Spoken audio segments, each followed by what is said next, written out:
할렐루야! 여러분 혹시 할렐루야와 아멘의 뜻을 아십니까? 아시는 분은 크게 말씀해 주시면 감사하겠습니다. 아시는 분이 아무도 없으십니까? 할렐루야와 아멘의 뜻을 아시는 분이 아무도 없습니까? 제가 말씀해 드리겠습니다. 할렐루야는 주님을 찬양합니다라는 뜻이고, 아멘은 진실로 그렇습니다, 그렇게 믿습니다, 그러기를 바랍니다 라는 동의와 바람의 뜻을 담고 있습니다. 우리 이 뜻을 상기하면 한 번 더 외쳐볼까요? 할렐루야! 할렐루야! 아멘. 주님께 영광의 박수를 우리 한번 올려드리겠습니다. 존귀하신 주님 찬양합니다. 저는 열심히 찬양드리겠습니다. 우리 이 시간 기도할 때 사랑의 주님, 우리 이 시간 우리 교회에 임재하여 주시고 능력의 주님을 다시 보게 하여 주시며 우리의 찬양을 기뻐 받으사 영광의 주님의 예배로 기름 부어 주시옵소서. 우리 이 마음 고백하며 기도하며 나아가겠습니다. 주님 아버지,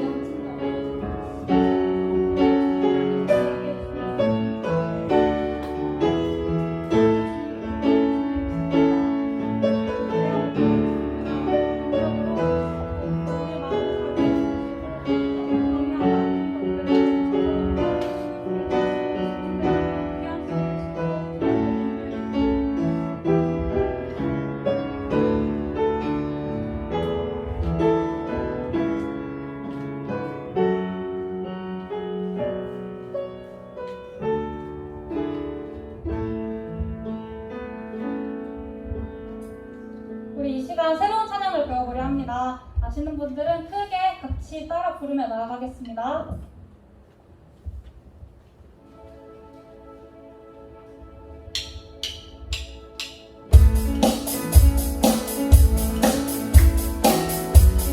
박수 치면서 한번 신나게 찬양해보겠습니다.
나가지 않았을까라는 그런 생각이 들었습니다.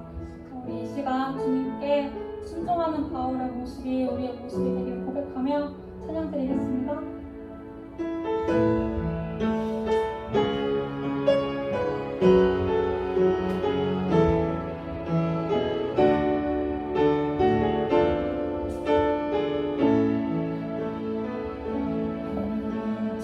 당신의 마음이 있는 곳에 나의 마음이 있기를 원해요.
되기를 간절히 바랍니다. 주어진 삶을 살아가는 동안 내 뜻과 주님의 뜻을 혼동하지 않고 평생 오직 주님의 뜻만을 간구하며 살아가게 하소서. 주님의 구원을 갈망하며 살아가고 믿음으로 나아갈 때 비로소 주님의 품 안에서 자유케 되는 우리가 되길 바랍니다. 고백하며 주님 크게 한번 부르고 기도하겠습니다. 주님!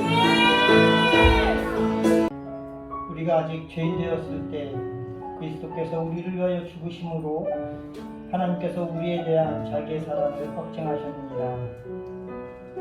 사랑과 은혜가 풍성하신 하나님, 오늘도 이 예배 드리게 하시며 감사를 드립니다. 지난 한 주간 삶의 예배자로 살아가지 못한 우리의 삶을 바라봅니다. 하나님의 자녀로 마땅히 살아가야 할 그 삶을 살지 못했습니다. 주님을 기쁘시게 하는 것보다 나의 기쁨과 나의 욕망을 쫓았음을 고백합니다. 이 시간 저희들의 죄를 자백하오니 용서하여 주시고 주님만을 바라보며 기대하고 감사하는 시간이 될 수 있도록 이 시간 용서와 긍휼을 베풀어 주시옵소서. 죄인 되었던 우리를 위해 목숨도 아끼지 않는 사랑을 해주셨기에 우리가 하나님을 알고 사랑할 수 있었음에도 여전히 내 것을 움켜쥔 채 살아가는 우리입니다. 그렇기에 세상의 기준으로 삶에서 기쁨과 즐거움을 느끼며 말씀을 통한 기쁨과 즐거움을 뒷전에 둔 그러한 삶을 살아갑니다. 이런 우리를 불쌍히 여겨주시고 다시금 주님의 말씀을 통해 세상이 줄 수 없는 그 기쁨과 행복에 감동하며 살아가게 하여 주시옵소서. 말씀 앞에 엎드려 자신을 돌아보며 살아가는 우리이길 바랍니다. 그렇게 믿음을 지켜 주님이 주시는 평강과 은혜 속에 하나님 나라를 위해 쓰임받는 도구의 삶을 소망하며 살아가게 하여 주시옵소서. 코로나19의 위기가 여전히 어렵고 힘든 시기로 우리를 살아가게 합니다. 그럼에도 불구하고 이 시간 이곳 교회와 성도들을 붙들어 주셔서 주님 낙심하지 않게 하시고 실망하지 말게 하시며 믿음을 잃지 않는 성도님들이 되도록 지켜주시옵소서. 오늘도 하나님의 말씀을 듣는 성도님들을 성령으로 인도하여 주사 기쁨과 평화 그리고 위로와 회복이 깨달음과 결단이 있는 예배가 되게 하여 주시옵소서. 이 시간 이 자리에서 주님을 예배하는 귀한 성도들과 그리고 미처 이 자리에 참석지 못하여 온라인으로 예배를 드려야만 하는 성도들의 주님 동일한 은혜로 함께하여 주시기를 소망하고 바라오며 우리를 구원하신 예수 그리스도의 이름으로 기도드렸습니다. 아멘. 네, 여러분 반갑습니다. 한 주간 잘 보내셨죠? 네. 지금 사회적 거리두기가 3단계가 되어서 좌석의 20%만 대면 예배로 드릴 수밖에 없는 그런 환경이 다시 되었습니다. 저는 이렇게 백신 접종을 받으면 괜찮을 줄 알았는데 이제 그것이 예외로 되어서 다시 공문이 왔어요. 지금 좀 더 많은 분들이 함께 예배드렸으면 좋을 뻔했는데 그렇게 되어지지 못해서 너무 안타깝습니다.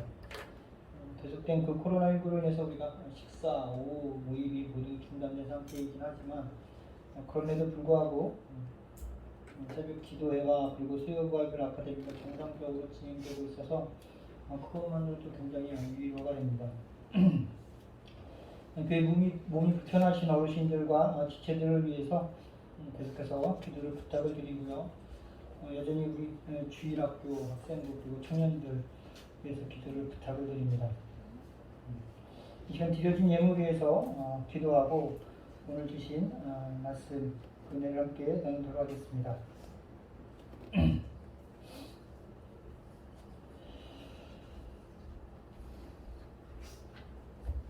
귀하신 하나님 감사합니다. 오늘도 주신 은혜를 바라보며 이 시간 주님 앞에 나온 귀한 주의 자녀들을 이처럼 기쁨과 사랑으로 맞아주셔서 감사드립니다.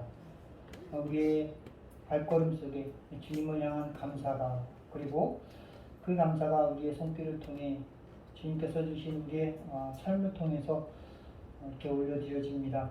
하나님, 이 감사의 예물을 드린 귀한 손길들, 저들의 마음, 저들의 삶을 받아주시고, 또한 주님이 주신 것들로 함께 섬기고 나누며 또 복음을 위해 드려진 그 손길들 가운데 우리를 구원하신 그 은혜의 복음에 하나님의 은혜와 사랑이 넘쳐흐르는 삶을 살아가게 하여 주시옵소서.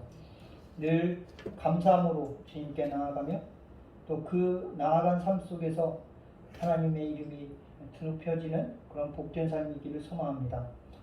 이 물질 어느 곳에서 어떤 모양으로 쓰여지든 우리를 구원하시고 우리를 사랑하시는 그 하나님의 이름이 영광스럽게 드러나기를 소망하고 바라며 우리를 구원하신 예수 그리스도의 이름으로 기도드렸습니다. 아멘.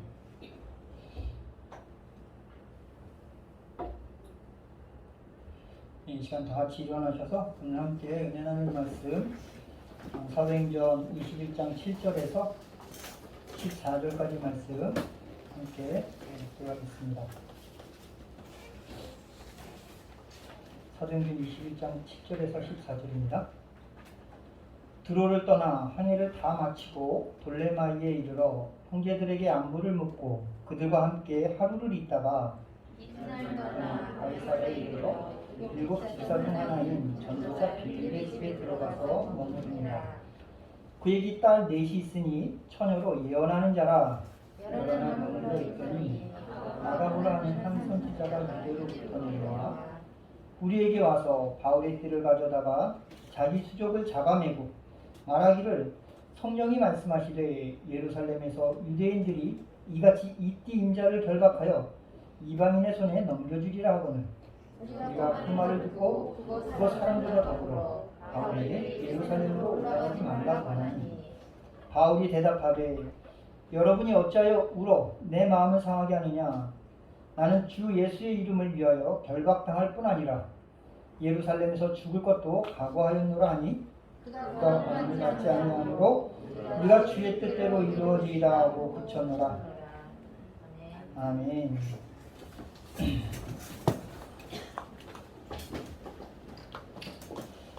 시간 우리 옆에 있는 가족들과 인사하도록 하겠습니다. 사랑합니다. 행복합니다. 네, 많이 받으십시오. 오늘 말씀 앞에서라는 이 제목으로 말씀을 준비를 했는데요.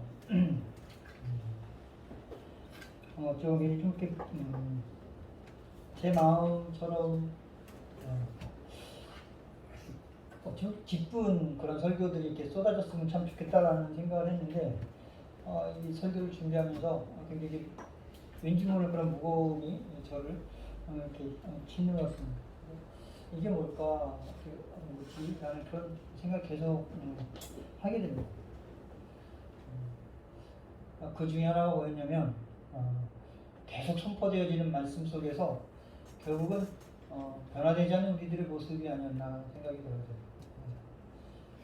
지금 사도 바울의 행적을 통해서 하나님께서 사도행전에 행하시는 그 하나님의 능력을 우리들이 보고 있지만 결국 그것이 실질적으로 내 삶을 변화시키지 못하더라는 거예요. 그래서 이 부분을 준비하다가 우리가 말씀 앞에서 어떤 자세를 취해야 하는지에 대해서 다시 한번 여러분들과 말씀을 나누고자 합니다.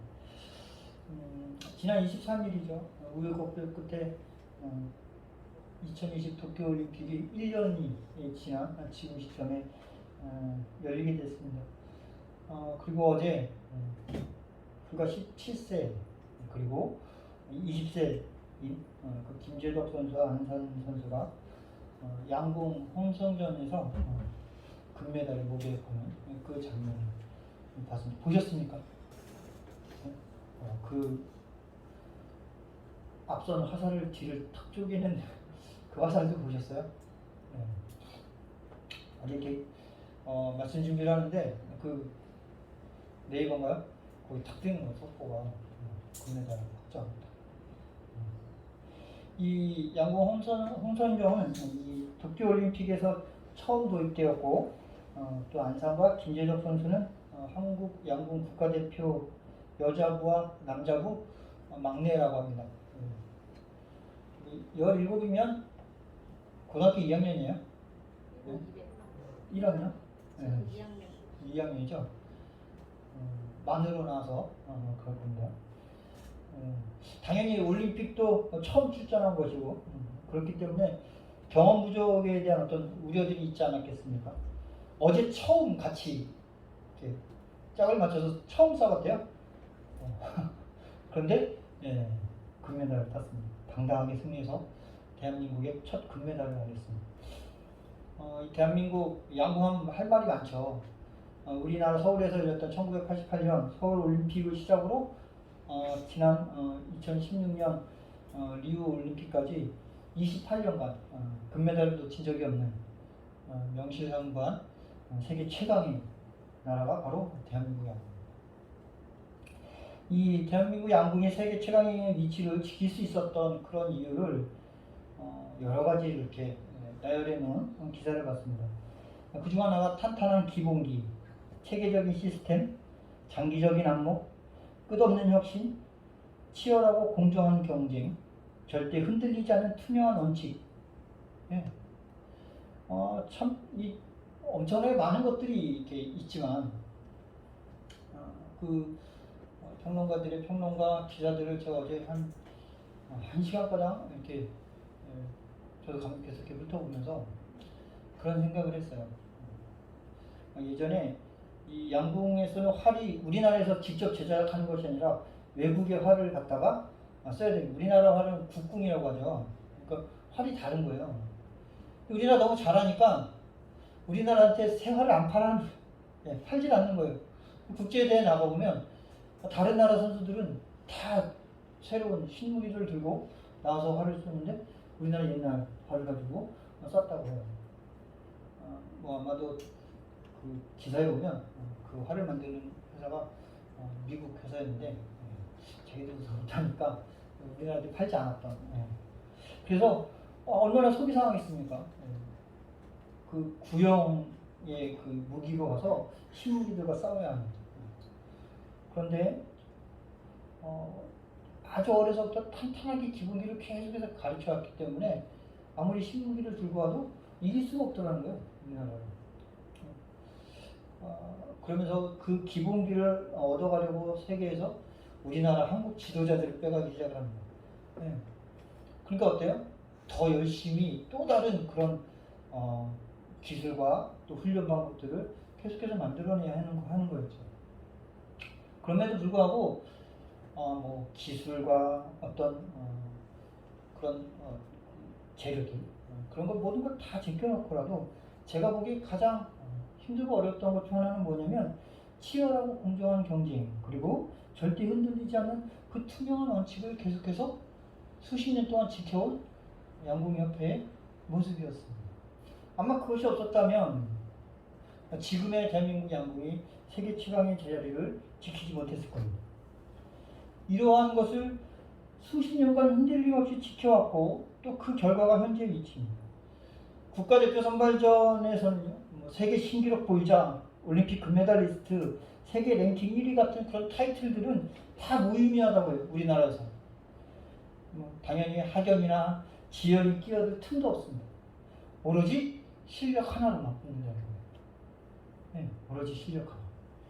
그래서 단적인 예로 2012년 런던 올림픽에서 여자 양궁 개인전 단체전 금메달리스트였고 2016년 리우 올림픽 단체전 금메달리스트였던 기복의 선수가 이번 올림픽 대표 선발전에서 탈락했습니다. 이미 세계 최정상의 자리를 차지한 선수도 정말 녹록치 않은 곳이 바로 이 대한민국 양궁의 그 대표 선발전이라고. 방금 전에 제가 말씀드렸던 이 김재덕 선수와 그리고 이 안산 선수가 17, 20이잖아요. 그런데 이번 국가대표 대항전에서 둘 다 1위를 했대요. 그래서 원칙이 뭐였냐? 개인전 1위로 올라간, 그러니까 여자부, 남자부 1위로 올라간 사람들에게 이 혼성 시키자. 그래서 어제 처음 맞춰본 거라는 거예요. 원칙이 지켜지는 거죠. 대한민국에는 각 종목마다 수많은 체육단체들이 있습니다. 그럼에도 불구하고 이 양궁협회가 최강의 자리에 있으면서 계속해서 찬사를 받는 이유, 제 개인적인 생각으로는 그렇습니다. 치열하고 공정한 그 경쟁과 절대 흔들리지 않는 투명한 원칙 중 그 투명하고 공정한 그 대표 선발전이 계속해서 끊임없이 지속되어 왔기 때문에 라고 생각이 들어요.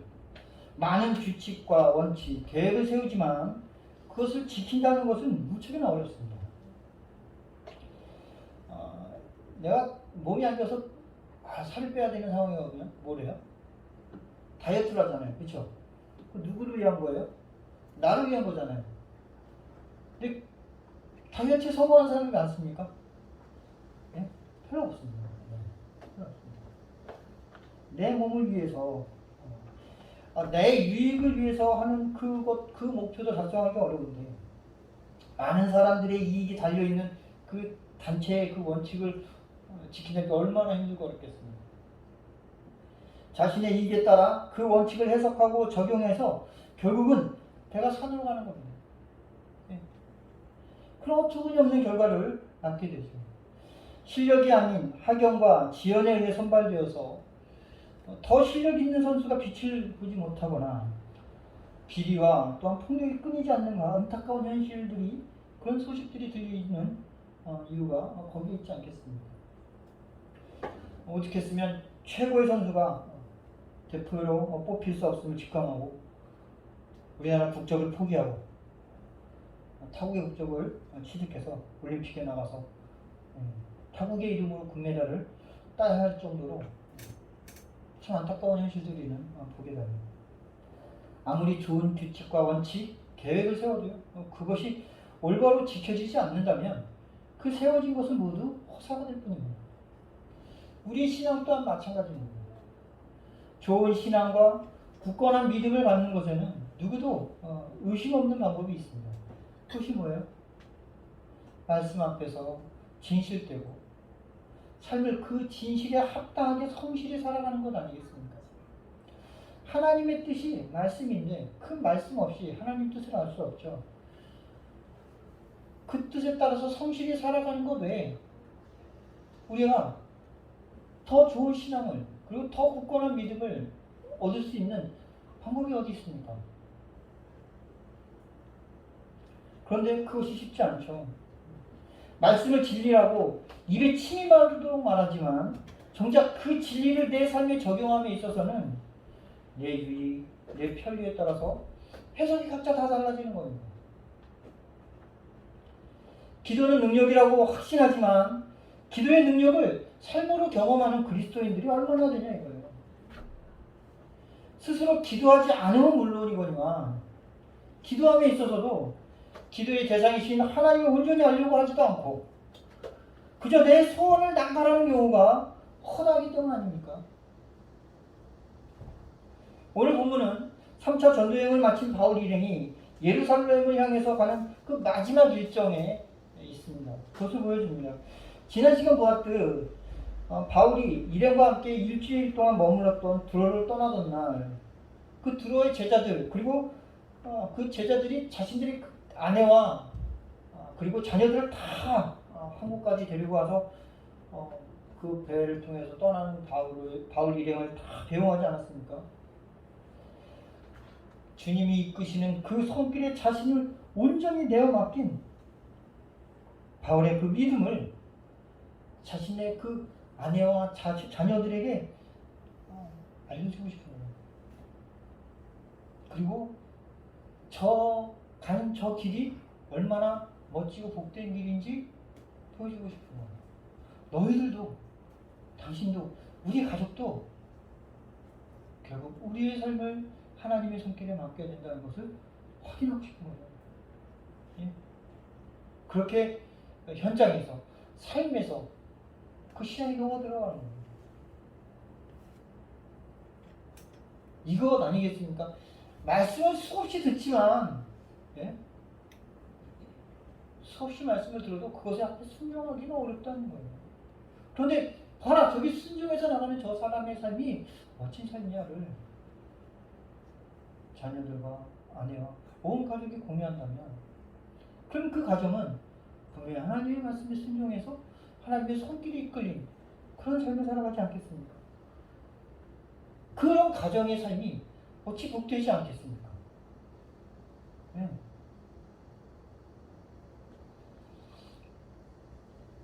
이 세상의 기준으로 많음과 높음의 차이에서는 그렇지 않아라고 이야기할 수 있을지 모르지만 그 가정 안에서 서로를 사랑하고 위하고 섬기고 배려함으로 인해 이 세상 그 어떤 것을 가진 가정보다도 더 행복하고 편안한 가정이 되지 않겠습니까? 네. 가족을 이루는 이유가 뭐예요? 자녀를 낳아 기르는 이유가 뭡니까? 행복하기 위해서 서로 사랑하는 남녀가 결혼한 거 아닙니까? 그렇죠? 그 행복의 결과로 하나님이 주신 선물이 자녀 아닙니까? 함께 행복해야죠. 예. 그 조건은 어디에 두나? 세상의 기준에 맞춰 놓으면 늘 불안하고 늘 불평이 나올 수밖에 없습니다. 나보다 더 많이 가진 자, 나보다 더 높이 오른 자, 그것을 보기 때문입니다. 우리는 그렇습니다. 그러나 하나님은 그렇지 않으세요. 내가 있는 자리, 그리고 내가 현재 위치를 만족하고 사랑할 수 있게끔 하나님은 만드십니다. 그리고 그걸 원하세요. 지난 수요일에 잠언 5장을 다뤘는데요. 잠언 5장 말씀에 이런 말씀이 있습니다. 잠언 5장 18절 말씀입니다. 내 생으로 복되게 하라. 내가 젊어서 취한 아내를 즐거워하라. 19절에 그는 사랑스러운 암사슴 같고 아름다운 암노루 같으니 너는 그의 품을 항상 족하게 여기며 그의 사랑을 항상 연구하라. 네. 어찌 보면 성적인 타락, 그 육체적인 욕망을 쫓아가는 사람들의 그 모습을 지혜로서 하나님의 말씀으로서 이겨내야 하는 그런 상황들을 말하면서 결국은 남편들에게 뭐라고 얘기하냐면 내 젊어서 취한 아내를 즐거워하라는데 그 즐거워하라는 문제가 뭐냐면 복되게 하라. 복되게 하라. 아내가 복된 것, 아내가 즐거워하는 것이 내 복이라는 거예요. 예. 많이 잊고 살죠. 무엇으로 아내를 즐겁게 할 것인가? 결국은 뭐냐면 19절 마지막에 뭐라고 했어요? 그의 사랑을 항상 연모하라는 거예요. 서로 사랑해주고 그 사랑으로 말미암아 섬기고 배려해주는 것 외에 다른 것으로는 서로를 즐겁고 복되게 할 수 있는 진정한 것이 없다는 거예요. 그런데 우리 다 다르죠. 뭐라고 그래요? 돈을 많이 벌어다 줘야 행복한 걸로 알아요. 네. 지위가 높아서 주변 사람들로부터 칭송을 받아야 행복한 건 거짓입니다. 거짓. 언제 무너질지 모르고 언제 사라질지 모르는 것들을 가지고 우리는 그렇게 삽니다. 그래서 예수님이 뭐라고 그러세요? 썩어질 것이라고 얘기하지 않습니까? 썩어질 것. 썩어질 것에 목매어 있는 우리들의 모습. 그러나 하나님의 손에 맡겨진 그 삶은 그 썩어진 것에 목매어 사는 그런 삶이 아니라는 겁니다. 하나님께 모든 것을 다 맡긴, 하나님의 손길에 자신의 온전히 맡긴 그런 가정은 결국 그 세상의 기준이 아닌 하나님의 기준에 의해서 하나님의 손길이 이끌리는 그런 가정이 될 겁니다. 오늘 바울 일행은 돌레마이를 거쳐 예루살렘으로 향하는 길목인 가이사라에 도착합니다. 그리고 빌립의 집을 숙소로 삼는 그 모습이 우리가 나게 보입니다. 빌립이 누구예요? 오늘 사도행전 기자인 누가가 뭐라고 표현해요? 전도자 빌립 이렇게 얘기하잖아요. 사도행전 6장에서 예루살렘 교회가 최초로 뽑은 그 7 집사 중에 한 명이었던 그 빌립 집사입니다. 예. 사도행전 8장은 이 빌립 집사를 온전히 그 행적에 대해서 다 그냥 싸그리 할애합니다. 사마리아에 가서 이방인들에게 그 사마리아에 있는 유대인들과 이방인들에게 복음을 전하고 예루살렘에 들어왔다가 본국으로 가는 에디오피아 내시를 광야에서 만나서 그곳에서 이사야서를 읽고 있던 그에게 예수 그리스도를 전해서 복음을 전하고 물가에서 침례까지 베풀었던 그 사람이 바로 이 빌립입니다. 모세가 그 욥바로 행해서 가는 그 과정에서도 결국 빌립 집사가 그 일대를 먼저 다니면서 복음을 전했던 것들을 저희들은 이미 볼 수 있었습니다. 어쨌든 어떤 일로 어떤 관계로 바울과 빌립 집사 사이에 어떤 관계가 있었는지는 알 수 없지만 이 가이사랴에 방문한 바울 일행이 아무런 거리낌 없이 그 집을 찾아가서 숙소로 삼을 정도로 바울과 빌립이 아주 절친한 사이였음을 우리는 알 수 있습니다. 그렇지 않습니까? 그리고 지금 바울 일행이 사람이 또 많아요. 그죠? 한두 명이 아니죠.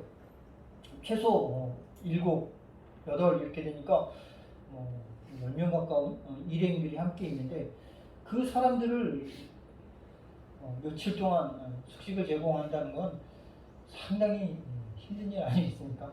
그렇죠? 여러분 집에 손님이 왔다고 생각해보세요. 네? 힘든 일입니다. 그런데 오늘 보니까 빌립네 집에도 사람이 많아요. 처녀인 딸만 4명이 있다고 하니까 10몇 명이 되는 사람을 며칠 동안 먹여 살린다는 건 특히 지금도 아닌 1세기 이 유대 땅에서의 모습은 더 어렵습니다. 예수님 시절과 이때나 별 차이 없어요. 하루에 한 끼 먹으면 잘 먹는, 한 끼 안 굶고 매일 한 끼라도 먹으면서 굶지 않고 살아가는 것이 이들에게는 소망이었을 겁니다. 그 정도인데 이 많은 사람을 갑자기 들이닥치면 부담될까요? 안 될까요? 부담이 되죠. 예?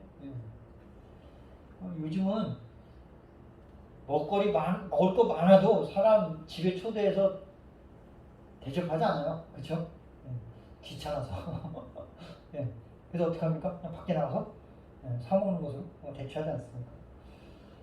근데 소식을 전한 것도 아니고 이 당시에 지금처럼 전화기 하는 게 아니잖아요. 우리가 며칠날 거기 가서 좀 쓰겠습니다가 아니라 그냥 우리가 이 여정을 갔지만 중간에 피치 못할 일들로 일정들이 늦어지고 또 그런 모습들이 있어서 자기 자신들도 빨리 예루살렘으로 가고는 싶지만 그 일정을 빨리 당길 뿐이지 결국 확신할 수 없는 그런 상황 아니었습니까?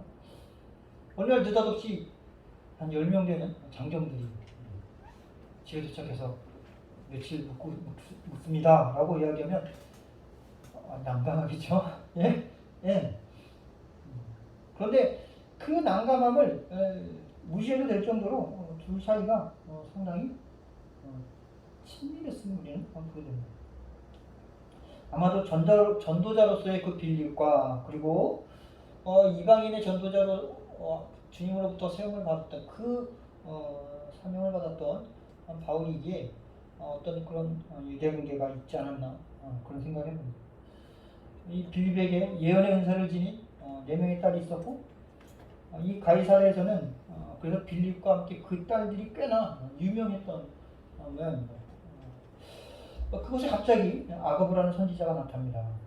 아가보는 사도행전 11장 28절에서 로마 클라우디우스 황제 시절에 일어날 그 대흉년을 정확하게 예언했던 그런 선지자입니다. 이미 그의 예언이 신빙성이 있어요, 없어요? 있어요. 증명이 된 사람이에요.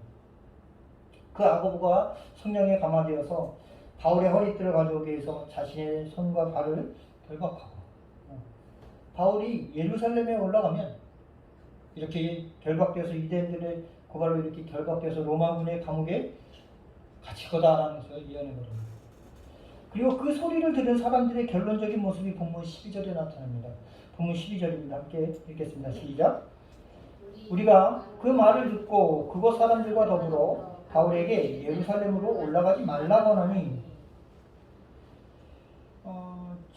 이 12절이 제일 이해가 안 갔어요. 오늘 본문을 보면서 이 12절이 제일 왜 그런가? 본문에 우리는 누구예요? 우리가 할 때 이 우리는 누구를 뜻하겠습니까? 바울과 함께 했던 일행들이에요. 그리고 그곳 사람들은 누굴까요? 바로 빌립과 그의 4명의 딸들이며 선지자 아가보의 예언에 바울의 일행과 빌립의 가족들이 모두 다 합심해서 바울을 만류했다는 거예요. 하지만 그것도 그냥 만류가 아니라 오늘 13절에 보면 울면서 만류했어요. 13절입니다. 바울이 대답하되 여러분이 어찌하여 울어 내 마음을 상하게 하느냐. 나는 주 예수의 이름을 위하여 결박당할 뿐 아니라 예루살렘에서 죽을 것도 각오하노라. 네. 누군가 나의 그 장래와 미래가 걱정이 되어서 눈물을 흘리면서 그렇게 하면 여러분 어떻게 하시겠어요? 좀 감격하지 않겠습니까? 그쵸? 네? 야, 나를 이만큼 사랑하는구나. 나를 이만큼 걱정해 주는구나. 네. 그러면 이렇게 13절처럼 바울이 이야기하면 안 되죠. 어떻게 얘기해야 돼요? 고마워요. 그렇게 걱정해 주셔서 이렇게 나를 신경 써줘서 애써줘서 고마워요. 네, 그럼에도 불구하고 저는 가야 됩니다. 이렇게 좋게 말이 나와야 될 것이라고 저는 생각이 들어집니다. 제가 여기서 더 이해가 안 된 건 결국은 이 바울의 일행의 모습이에요. 바울의 일행의 모습. 바울의 일행은 이미 에베소 장로들과의 바울의 그 마지막 유언 속에서 그 마지막 설교 속에서 그들과의 대화 속에서 결국 바울이 이 일에 목숨 걸었다는 걸 알아는 거예요. 이미 이런 일이 한 번, 두 번 있었던 게 아니죠. 오는 곳곳마다 지금 예루살렘을 향해서 오던 그 길목마다 하나님께서 하나님의 사람들을 통해서 바울이 예루살렘에 가면 이런 환란이 기다리고 있음을 계속해서 말씀해 주셨어요. 알려주셨어요. 그때마다 바울은 뭐예요? 나는 그럼에도 불구하고 간다 했습니다. 그렇죠? 나는 그럼에도 불구하고 내게 있어진 이 사명의 끝까지 이 사명을 완수하겠다라는 것이 바울이 지금까지 계속 보여주었던 그 일관성입니다. 그리고 결국 그것은 바울 자신이 다른 것이 아니라 뭐라고? 자신의 삶을 하나님의 손에 내어 맡긴, 그리고 하나님께서 자신에게 주신 그 소명에 대한 확신 속에서 그 소명을 이루기 위해서 자신의 목숨도 아끼지 않았던 그 모습이었습니다.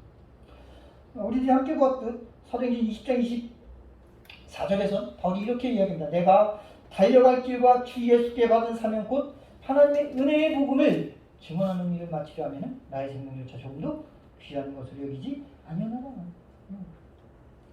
그래서 제가 당황스러운 거예요. 그 바울의 일행의 모습이 당황스러웠습니다. 이전 여러 차례 성령에 의한 예루살렘에서 바울이 당한 소식을 듣고도 담담했던, 그리고 지금 이 자리까지 함께 해왔던 그 일행들이 울며 바울을 다시 막아선 이 장면이 너무나 난감하고 황당한 거였어요. 뭐지? 지금까지 그렇게 했다고. 왜 이제 와서 막아서냐는 거예요. 잠언 4장 23절에 이런 말씀을 하고 있습니다. 우리에게 모든 지킬 만한 것 중에 더욱 내 마음을 지키라. 생명의 근원이 이에서 남이니라. 우리의 생명의 근원이 마음을 지키라는 겁니다.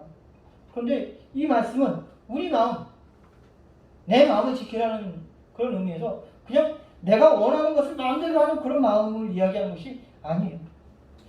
생명의 근원이 될 만한 그 마음을 지켜야 한다는 말씀입니다. 무슨 말인가? 그래서 잠언 4장 13절에 이렇게 말씀하고 있어요.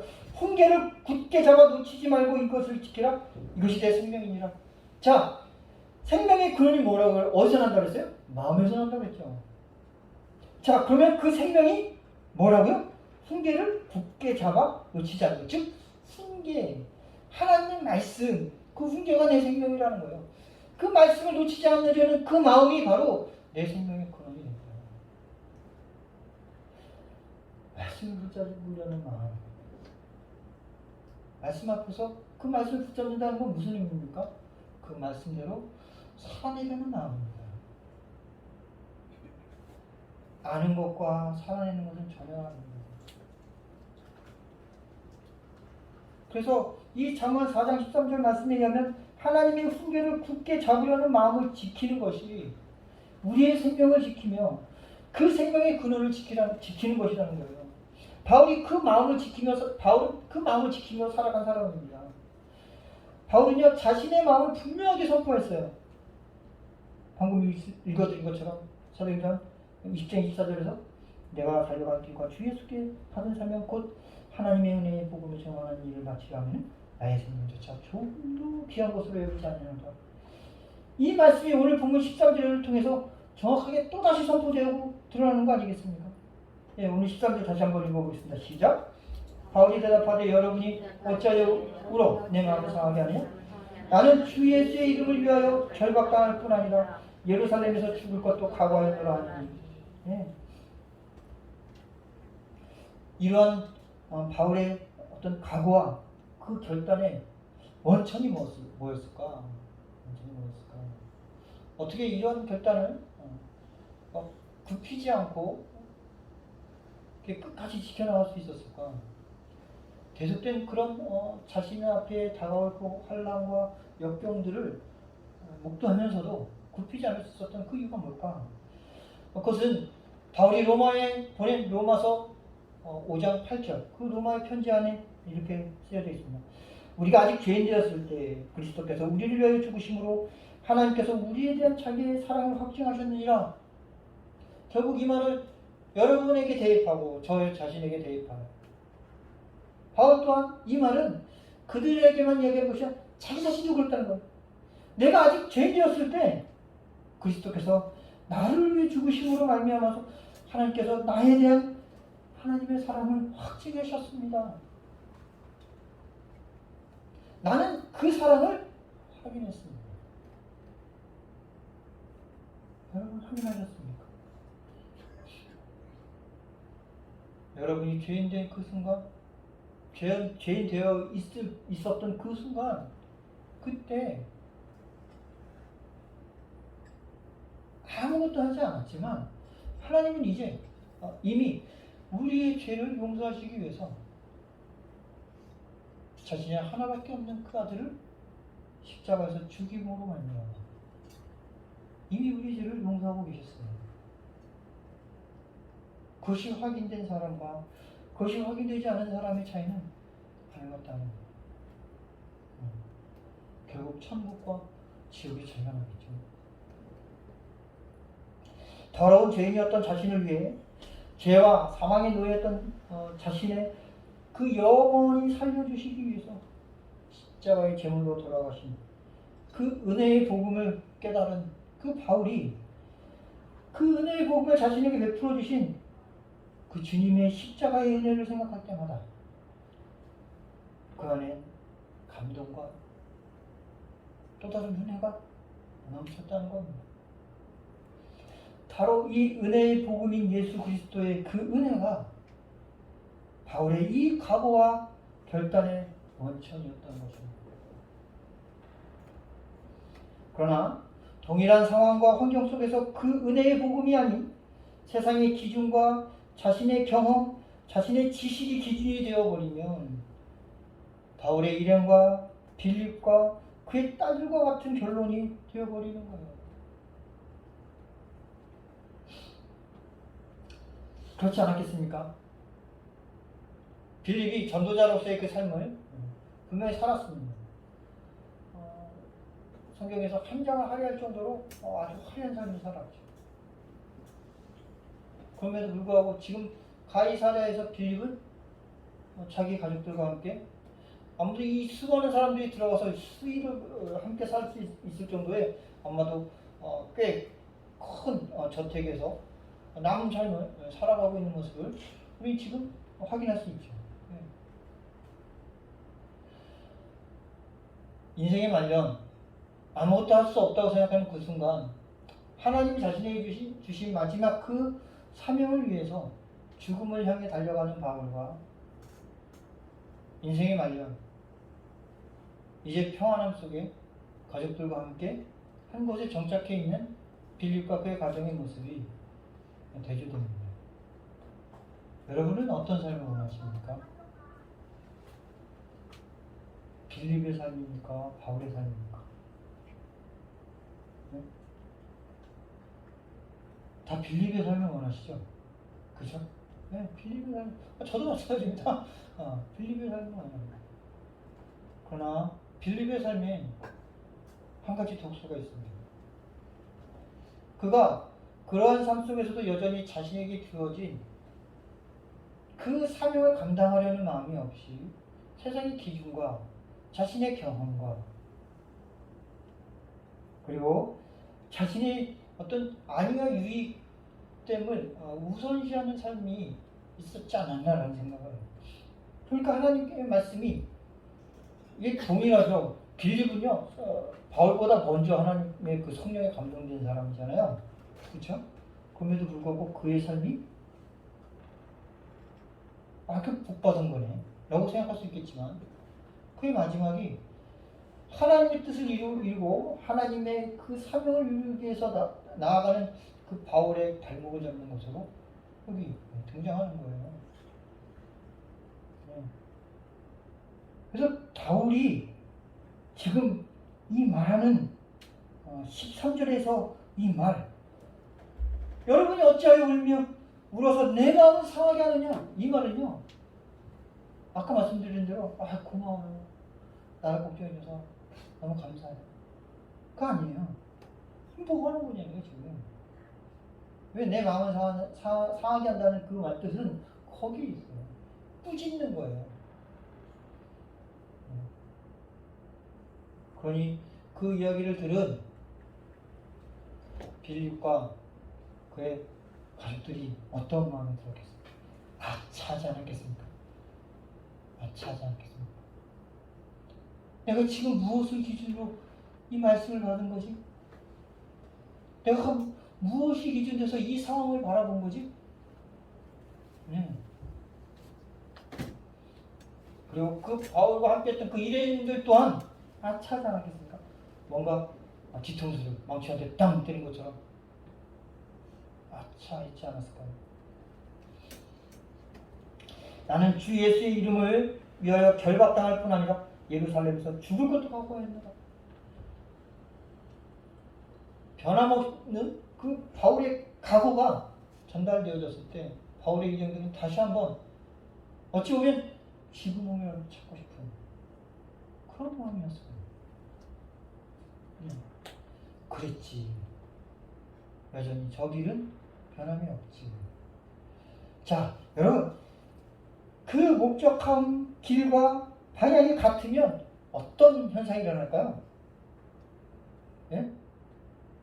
염려와 불안이 사라져요. 걱정이 사라져요. 어차피 그 길 갈 거니까. 예. 그냥 직진이에요. 없어요. 그 길로 가는. 그런데 우리는 자꾸만 피해가고 넘어가고 좀 없었으면 하고 막 그러니까 그 일들이 다 뭐하는 거야? 염려가 되고 걱정이 되고 막.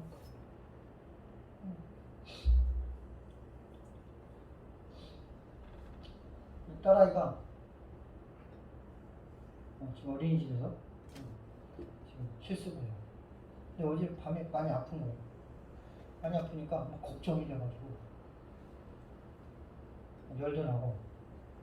근데 뭐 열은 오늘 잰 거 보니까 나보다도 더 안 나오는데 걱정이 돼서 한밤중에 검사를 해봐야겠다는 거 자기. 근데 여기 예배 와도 되는지 안 와도 되는지 이제 연주를 해야 되니까 12시 넘어서 저기 장선지 집사님 운영하시는 편의점에 가서 키트를 사다가 확인했어요. 이상이 없어요. 확인을 해야 마음이 편하죠. 그렇죠? 염려가 되고 불안이 되고 나 하나로 끝나면 상관이 없는데 주변 사람들이 함께 걸려있는 문제잖아요. 그렇지 않습니까? 그런데요, 이런 육체의 고통을 위해서는, 육체의 질병을 위해서는 막 이렇게 하는데 내 영혼의 영원한 건강을 위해서 우리는 어떻게 살고 있냐, 그거에 대해서 염려를 안 해요. 걱정도 안 해요. 그냥 주일에 이렇게 한번 나와서 예배드리면 모든 것이 만사. 오케이. 되듯이. 네. 여러분, 내 믿음을 위해서, 내 신앙을 위해서 걱정해 보셨습니까? 야, 나 이렇게 살아도 되는 거야? 나 이렇게 하나님 모르고 살아도 나 괜찮은 건가? 나 이렇게 말씀을 모르는데도 괜찮은가? 내가 이렇게 하루에 한 번도 제대로 하나님을 찾아보지 않는 이런 모습으로 사는 것이 그리스도인으로서 하나님의 자녀로서 합당한 삶인가? 내 실질적인 삶의 모습이 뭐 세상 사람들과 전혀 다를 게 없는데 염려도 없고 걱정도 없어. 여러분, 분명히 알아야 할 것이 있습니다. 우리는 아직 천국을 확인해보지 않았습니다. 그렇죠? 네. 확인해보지 않았습니다. 이곳에 있지만 어쩌면 우리 천국에 가서 깜짝 놀랄 수도 있습니다. 그렇지 않겠습니까? 네. 지옥에서 깜짝 놀랄 수도 있습니다. 그렇지 않습니까?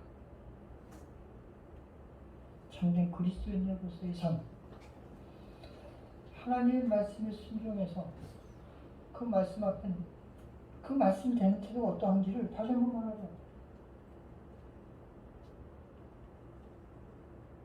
내가 얼마만큼 한 주 동안 삶을 살아가면서 내 신앙에 대해서, 내 믿음에 대해서 염려하고 근심하며 살아가는지, 내 염려와 근심의 그 주체는 도대체 무엇인지 한번 생각해 보십시오. 세상을 향해 있진 않은지. 바울이 사도행전 9장 15절과 16절을 통해서 받은 그 소명을 우리는 기억해야 합니다. 주께서 이르시되 가라, 이 사람은 내 이름을 이방인과 임금들과 이스라엘 자손들에게 전하기 위해 택한 나의 그릇이라. 그가 내 이름을 위하여 얼마나 고난을 받아야 할 것을 내가 그에게 보이리라 하시니, 이 소명을 품고 하나님 앞에서, 하나님의 말씀 앞에서 예수 그리스도의 그 은혜의 복음을 기준으로 말씀과 상황을 바라본 바울만이 하나님의 나라를 위해 자신에게 주어진 그 소명을 이루기 위해 주저없이 나아갈 수 있었다는 거예요. 예. 그렇다면 지금 나에게 주어진 소명은 무언가? 우리는 관심도 없습니다. 그렇죠? 한번 물어보신 적은 있으십니까? 하나님, 왜 나를 구원하셨습니까? 딱 뭐 하면서 살아야 합니까? 물어보신 적은 있어요? 검사서 안 물어봐요?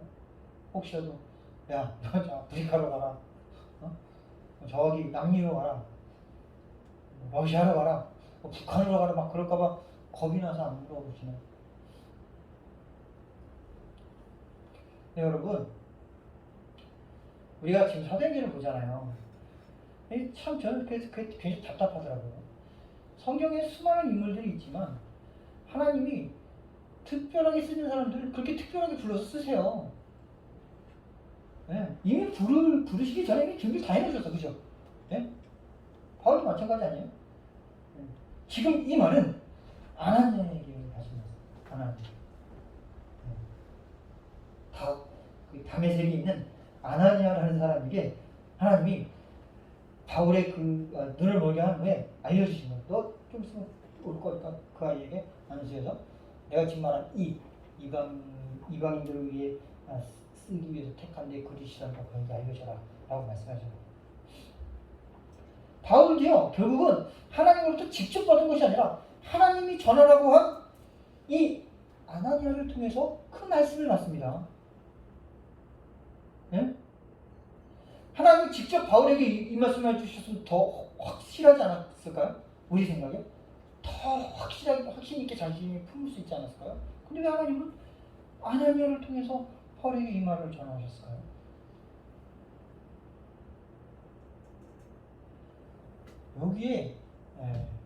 여기에서 진정한 신앙인과 그렇지 못한 신앙이 갈려지는 겁니다. 이 말씀을 대하는 태도입니다. 바울은 아나니아의 말을 하나님의 말씀으로 뭐 했어요? 확신했어요. 믿었어요. 그리고 그것을 자기의 사명으로, 온전한 사명으로 하나님이 자신을 불러주신 그 이유와 목적으로 확신하고 자신의 삶의 마지막까지 지켜나가는 마음입니다. 하나님의 말씀 앞에서 그 말씀을 대하는 태도를 우리는 다시 한번 배워야 합니다. 예. 아나니아는 유명한 사람도 아니에요. 그 자리에만 나타나요. 그냥 다메섹에 살던 좀 하나님을 잘 믿던 유대인이었던 것 같아요. 예. 예수님을 통해서 구원을 받고, 그러나 그를 통해서 전해진 이 말씀은 바울에게는 온 삶을 다 투자해야만 하는 자신을 불러주신 하나님의 사명이 되었습니다. 네. 대단하지 않습니까? 그런 사람을 쓰시는 거죠.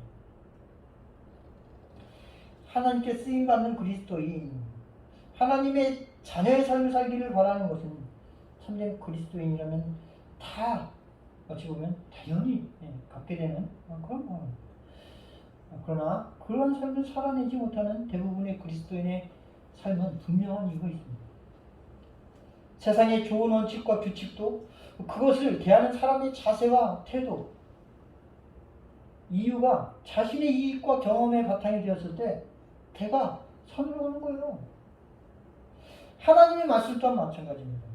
아무리 유명한 선지자, 예언가의 말이라도 진리이신 하나님의 말씀이 이 성경도 훌륭한 설교가의 설교도 그것을 받고 듣는 사람의 마음이 자신의 경험과 자신의 안위와 자신의 유익에 기준한다면 그 삶의 길이 올바를 수 없습니다. 그는 당연히 하나님께 쓰임받을 수 없습니다. 예. 종교인으로서 열심히 종교 생활을 할 수 있을지 모르지만 하나님과 전혀 상관없는 사람입니다. 난 도무지 나를 모르겠다라고 하나님은 그에게 말씀하시고, 그 쓰임받음이 하나님의 나라를, 하나님의 영광을 드러낼 수 없습니다. 사랑하는 성도 여러분, 오늘 말씀 앞에서 내 유익이, 내 경험이 아닌 죄인이었던 우리를 구원해 주신 하나님의 그 은혜의 복음이 되어지기를 바랍니다. 하나님이 여러분의 기준이 되셔야 돼요. 죄의 노예로 영원한 불지옥을 약속받았던 우리를 하나님의 나라 천국으로 옮겨주신 십자가에서 자신의 목숨을 내어주신 그 예수 그리스도의 은혜의 복음이 그 기준이 될 수 있기를 바랍니다. 그렇게 말씀의 왜곡 없이 여러분에게 주어진 삶을 하나님의 인도하심 속에 살다 멋지게 쓰임받고 하나님의 영광을 드러내는 저와 여러분, 그리고 이곳 교회가 되기를 우리 주님의 이름으로 축원드립니다. 기도하겠습니다.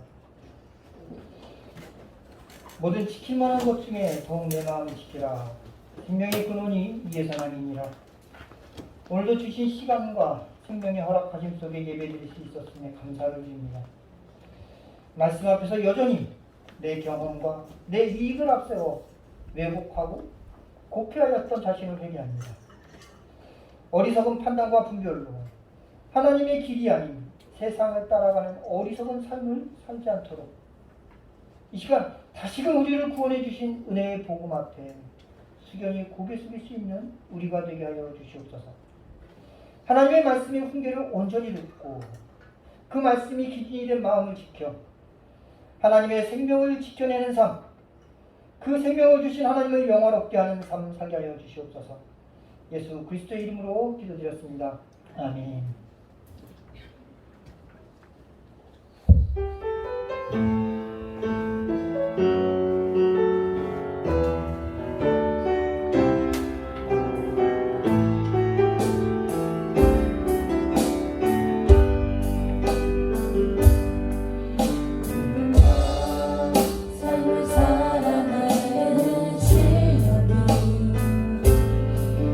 너무나 다른 내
그리스도의 구원의 은혜와 하나님 아버지의 사랑하심과 성령님의 내주 충만하심, 하나님의 은혜의 복음으로 말씀 앞에 서서 그 말씀의 훈계를 받고 행함으로 마음을 지켜 내게 주어진 사명을 이루기 소망한 이 시간 각 가정과 처소에서 그리고 이번 예배당에서 예배드린 모든 성도들과 교회 위에 이제로부터 영원히 함께 하시길 예수 그리스도의 이름으로 축원합니다. 아멘.